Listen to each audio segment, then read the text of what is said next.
is the largest one. So we're pushing the limit here. I guess with that, Nennos can get started here. Breaking down whole animals is not something you get to do too often. There's lots of different cuts on an animal. Slow braises, roasts, grilling. Today we're going to have some ribs. Let's count our fingers before we start. When you first have a whole animal, you want to break it down into sort of user-friendly cuts. I usually start from the back, or maybe we have heart, so I get right back in here, which is right, the loin starts and finishes right here, with the nice back legs. This is maybe one of the trickiest parts. He's working around the hip. But you can sort of see the lamb choppy shape. This is the very end of the lamb chop. So the next part is, I actually try to preserve, so I do the shoulder chop here, which I would count ribs. So you always leave 3 ribs on, and you start right about here, and that's right where the shoulder blade meets. So I will start on that. And you start seeing where the shoulders meet. Yeah, those are the typical lollipop chops, you know, part of the rack over there.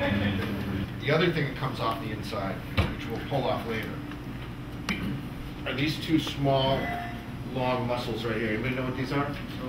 Back straps. You call back straps? Yeah, they call back straps, but tenderloin. Yeah. The tenderloin is the same. So this is where tenderloin of beef comes from. How much of that is almost self-guided, or how much of effort do you have to put in to make sure that cut stays where you want it?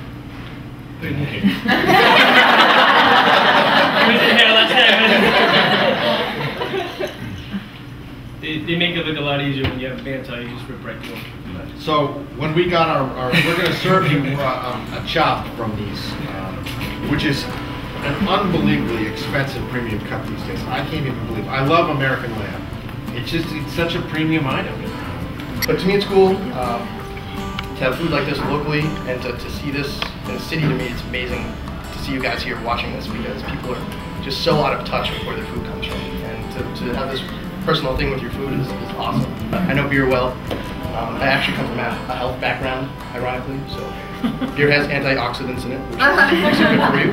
We're going to have 3 other beers. We have our Spring Hop, which is going to be next. We're going to have our Pale Ale and our IPA, and as we get to each one of those, I'll kind of go through them with you real quick. Thanks for coming. Enjoy the food, enjoy the beer, and have a good time. Thank you.